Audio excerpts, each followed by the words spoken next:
प्रतिभा महलों की मोहताज नहीं होती। टैलेंट तो झुग्गी बस्ती में भी बसता है। मिट्टी में पलने बढ़ने वाले बच्चों की आंखों में भी सपने जवान होते हैं। शायद यही वजह है, महज 27 साल की उम्र में वरिष्ठ अधिवक्ता चंद्रभान खेड़ा ने जब अपने बेटे को हमेशा के लिए खो दिया, तो उन्होंने साल 2004 में झुग्गी बस्ती में रहने वाले इन बच्चों को ही अपनी संतान बना दिया।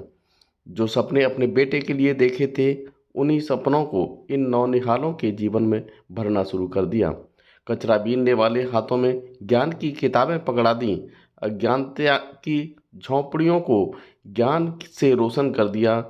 उसी झुग्गी बस्ती में उन्हीं बच्चों के बीच पहुंची हैं इस बार मिन्नी दीदी बच्चों को कहानी सुनाने।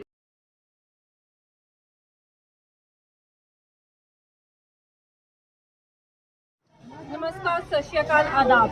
मैं मिन्नी चाहल आज पहुंची एक स्लम एरिया में, जहां पे हमें ये पता चला है कि एक एडवोकेट है जिनका नाम है चंद्रभान खेड़ा। उन्होंने एक स्कूल शुरू किया है। स्कूल शुरू करने की उनकी हिस्ट्री है कि उन्होंने एक अपना जवान बेटा खोया था, लेकिन जवान बेटा खोने पे वो डिसअपॉइंट नहीं हुए। उन्होंने करीब 150-200 बच्चों को अपनाया, जिनको वो फ्री शिक्षा देते हैं। आइए अब चलते हैं उनके स्कूल में, उनके बच्चों से मिलने। अब जो चंद्रभान खेड़ा का स्कूल खोला हुआ है, जहाँ पे स्लम एरिया के बच्चे पढ़ते हैं, मेरे साथ अब वो बच्चे हैं। जैसे कि मैंने कहा कि चंद्रभान खेड़ा ने अपना जवान बेटा खोया था, उसके बाद करीब 2 साल लग गए उनको ये स्कूल खड़ा करने में, पेरेंट्स को मनाने में। इनके पेरेंट्स को मनाने में कोई मानता था, कोई नहीं मानता था, कोई एक दिन बच्चे को भेजता था, नहीं भेजता था, क्योंकि इनकी जो रोजी रोटी है, इनका काम है, लेकिन पढ़ना शायद इनके लिए टाइम वेस्टेज थी। लेकिन चंद्रभान खेड़ा ने अपने एफर्ट्स नहीं छोड़े, अपने बेटे की डेथ पे डिसअपॉइंट नहीं हुए। 2 साल लगे मनाने में, और 2 साल के बाद करीब 100+ स्टूडेंट हैं इनको, जिनको फ्री शिक्षा दी जाती है। और इवन हमारे बीच ऐसे भी कुछ बच्चे हैं जिनको मोगा सिटी में एक जैक्सन है, जो एक कोरियोग्राफर है, डांस सिखाते हैं। वो उनको फ्री ऑफ कॉस्ट डांस भी सिखाते हैं। तो चंद्रभान खेड़ा को सल्यूट है, जिन्होंने इन बच्चों की लाइफ बनाने के लिए सोचा, और इन बच्चों को किसी भी चीज़ की कमी को महसूस नहीं होने देते हैं। स्टोरी को अच्छे से सुनना है, और आप मुझे बताओगे कि उस स्टोरी में हमें सीखने को क्या मिला, क्योंकि कोई भी स्टोरी होती है वो कुछ ना कुछ हमें सिखाती है। तो छोटी सी एक हम देखे स्टोरी थी, वो थर्स्टी क्रो वाली है ना, प्यासा कौवा वाली। उसमें बताया गया कि हमें अपनी प्यास कैसे बुझानी, अगर हमारे पास नहीं भी है कुछ ऑब्जेक्ट्स। तो ऐसी हर एक स्टोरी में कुछ ना कुछ सिखाती है। लालची कुत्ते वाली स्टोरी है, तो उसमें भी कि लालच बुरी बला है, सिखाया है उसमें लालच नहीं करना चाहिए, जितना है हमारे पास हमें उतने में सेटिस्फाई रहना चाहिए, खुश रहना चाहिए। तो आज एक छोटी सी मैं आपको और स्टोरी सुनाने जा रही हूँ, जिससे आपको कुछ ना कुछ सीखने को मिलेगा। एक राजा होता है, राज्य का बड़ा सा एक महल होता है। राज्य के महल तो देखे होंगे आपने, एक्चुअल में तो नहीं होते, टीवी में देखे ही होंगे ना। बड़ा सा महल होता है। राजा अपनी लाइफ में बड़ा खुश होता है, उसकी रानी, उसके बच्चे, उसके सैनिक सारे बड़े खुश होते हैं। लेकिन राजा का जो माली होता है वो खुश नहीं होता। तो वो माली क्यों नहीं खुश होता? माली के पास एक छोटा सा गार्डन होता है, बगीचा होता है, बड़ा खूबसूरत, वहाँ में अच्छे से फूल लगे हैं, फल लगे हुए हैं, बड़ा अच्छा गार्डन उसने बना के रखा होता है। वहाँ पे एक अंगूर की बेल होती है। अंगूर की बेल पता है? अंगूर की बेल होती है। वहाँ भी क्या था, अंगूर की बेल पे छोटी सी चिड़िया आती होती थी, ची ची करती वो चिड़िया आती थी। चिड़िया क्या करती थी, जो अंगूर तो मीठे होते थे वो खा लेती थी, और जो खट्टे या कच्चे होते थे उनको तोड़ के सारा नीचे गिरा देती थी, जिससे वो अंगूर का जो गुच्छा बनता है, पूरा बंच बनता है, वो खराब हो जाता था। तो माली इस वजह से बड़ा परेशान था। उसने इतनी कोशिश की चिड़िया को भगाने की, लेकिन चिड़िया भागती नहीं थी। उसको वहां से खाना मिल रहा था, तो वो डेली आ जाती थी वहां पे। तो फिर माली ने क्या किया, माली कहते इससे चिड़िया ने ऐसे नहीं मारना। उसने क्या किया, राजा को कंप्लेंट की उसकी। तो राजा की सारी प्रजा खुश थी, लेकिन माली दुखी था। तो राजा को ये बड़ा फील हुआ कि एक छोटी सी चिड़िया मेरे माली को इतना परेशान कर रही है। तो राजा ने माली को बोला, कोई बात नहीं, मैं देखता हूँ कि आपकी क्या प्रॉब्लम है, आपकी प्रॉब्लम को सोल्व करता हूँ। चलो नेक्स्ट डे राजा क्या गया, राजा वहां पे गया जहाँ उसका अच्छा सा बगीचा बना। वहां पे ना वो बेल के नीचे छुप के बैठ गया। छुप के बैठा, जैसे ही चिड़िया रानी आई तो राजा ने उसको झपट के पकड़ लिया। उसको छोटी सी चिड़िया बेचारी हाथ में पकड़ ली, उसका दम निकल रहा था। राजा ने पकड़ लिया। राजा को उसको देख के इतना गुस्सा आया कि इसकी हिम्मत कैसे हुई, मेरी बाग को आके खराब कर रही है, हमारी अंगूरों की बेल को खराब कर रही, चिड़िया रानी की कैसी हिम्मत हुई। तो चिड़िया बेचारी कह रही राजा प्लीज मेरे को छोड़ दो, उसके आगे हाथ जोड़ी थी, प्लीज मेरे को छोड़ दो, मेरे को जाने दो। राजा कह रहा है नहीं, तूने मेरी बाल को खराब किया है, तूने मेरी अंगूरों की बेल को खराब किया है, तेरे को मैंने नहीं छोड़ना। तो चिड़िया ने कहा कि राजा मेरे को प्लीज छोड़ दो, मैं आपको 4 अच्छी बातें बताऊंगा। तो चिड़िया ने ये कह तो दिया कि मैं अच्छी बात बताऊंगी, लेकिन राजा ने सोचा कि चलो इसकी पहले बात सुनता हूँ, बाद में इसको मार दूंगा। तो चिड़िया ने पहली बात बताई। राजा ने बोला कि चलो पहली बात बताओ, क्या बात है पहली?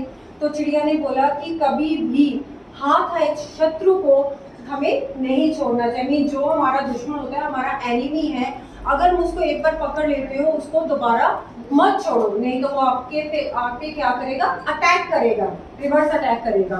राजा ने कहा चलो ठीक है, दूसरी बात बताओ। उसने कहा कि दूसरी बात मेरी ये है कि कभी भी जो अविश्वसनीय बात होती है, जो हम कहते हैं ना अनबिलीवेबल, जिस पे विश्वास नहीं होता, अगर कोई कहे कि आसमान नीचे है तो हम विश्वास नहीं कर सकते, है ना? तो वो कह रही कि जैसे अविश्वसनीय कोई बात होती है, उस पर कभी भी हमें विश्वास नहीं करना चाहिए। तो चिड़िया, फिर राजा ने बोला चलो तीसरी बात भी अपनी बताओ और अपना खेल तो आप करो खत्म। तो उसके बाद चिड़िया को, अब उसने तो जान बचाने के लिए यूं ही बोल दिया कि मैं आपको अच्छी बात बताऊंगी, लेकिन अब उसको तीसरी बात याद नहीं आ रही थी। फिर चिड़िया ने बोला कि मेरा ना सांस रुक रहा है, आपने मेरे को इतना जोर से पकड़ा, मेरे को थोड़ी सी ढील दो ताकि मेरे को सांस आए। तो राजा ने जैसे ही उसको ढील दी तो चिड़िया उसके हाथ से उड़ गई, फुर होके वो बेल के ऊपर बैठ गई। तो उसने, फिर राजा ने बोला कि तूने मेरे साथ धोखा किया है, तूने तो मेरे को कहा मैंने सांस लेना है, मैंने तेरे को छोड़ दिया। चिड़िया ने कहा कि मेरे पास, मेरे पेट में 2 हीरे हैं। तो राजा को बड़ा दुख हुआ कि इसके पेट में 2 हीरे हैं और मैंने चिड़िया को यूं ही छोड़ दिया, मैंने हीरे लेने थे। तो वो बड़ा पछताने लगा कि मैंने चिड़िया को क्यों छोड़ दिया, मुझे नहीं छोड़ना चाहिए था। फिर उसके बाद चिड़िया ने कहा कह रही मैं इतनी छोटी सी हूँ और मैंने आपको 2 चीजें बताई, तीसरी अब बताई है, लेकिन आपने उस पर विश्वास नहीं किया। मैंने आपको कहा कि कभी हाथ आया शत्रु मत छोड़ो, लेकिन आपने मुझे ढील दे दी, मैं उड़ गई। उसके बाद मैंने आपको ये कहा था कि किसी भी अविश्वसनीय बात पे विश्वास मत करो, लेकिन जब चिड़िया ने बोला कि मेरे पेट में हीरा है, चिड़िया तो होती है छोटी सी, हीरे होते हैं बड़े, तो फिर आपने उस बात पे विश्वास कैसे कर लिया?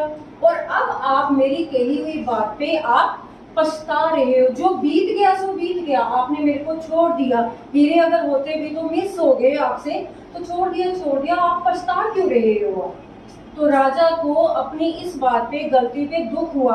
अच्छा हुआ कि चिड़िया की जान बच गई, अच्छा हुआ ना, चिड़िया बच गई, हमारे नीचे छोटी सी बड़ी सी चिड़िया होती है, बच गई। लेकिन राजा को अपनी गलती पे, चिड़िया की कही हुई बात पे, जो उसने बात कही थी, उस पर पछतावा होने लगा कि मैंने उसकी तीनों बातों में से कोई भी बात को नहीं माना। और चिड़िया हैप्पीली खुश होगी, चलेगी, और राजा उदास हुआ कि मैंने एक छोटी सी चिड़िया से जो बात सीखी है, इतना बड़ा राजा होने पे मुझे उस चीज का नहीं पता।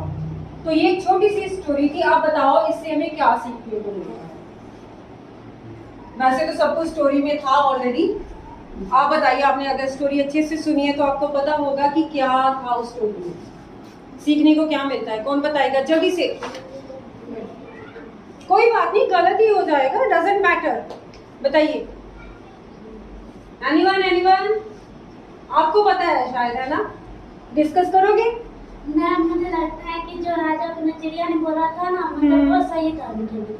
सही था। आगे चल के पत्ते मारना, अगर आपके साथ ऐसा भी होता है तो आप उसके साथ हो। Very good, clap for her, very nice.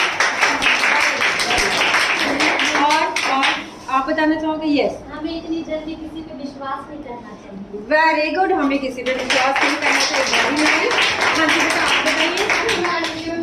विश्वास नहीं करेंगे, दूसरों की बात सुन के, खुद के आप से देख के फिर सुनकर बात विश्वास करना चाहिए। वेरी गुड, मीन्स हमें देखने पे विश्वास करना चाहिए। कोई जैसे हाथ शत्रु वाले से छोड़ना नहीं चाहिए। हाँ, तो शत्रु को नहीं छोड़ना चाहिए था ना, वो उसका काम खराब कर रही थी। वेरी गुड, क्लास और एनीवन मोर? और इस स्टोरी से हमें एक और चीज सीखने को मिलती है कि हम जिस भी सिचुएशन में जैसे भी हैं, हमें उस कंडीशन में खुश रहना चाहिए। राजा का इतना बड़ा महल था, फिर क्या था अगर चिड़िया छोटा सा अंगूर खा जाती थी तो क्या हो गया? राजा के पास इतना बड़ा महल था लेकिन उसका दिल था छोटा सा। छोटा सा था, एक छोटी सी चिड़िया से वो परेशान हो गया। लेकिन हमें खुद भी खुश रहना है, दूसरे को भी खुश रखना है, और जितना हमारे पास है हमें उसी में सेटिस्फाई रहना चाहिए। ठीक है ना? अच्छी लगी स्टोरी? समझ आया? चलो ओके, अब अपने आप के लिए क्लैप करो, और थोड़ी सी क्लैप मेरी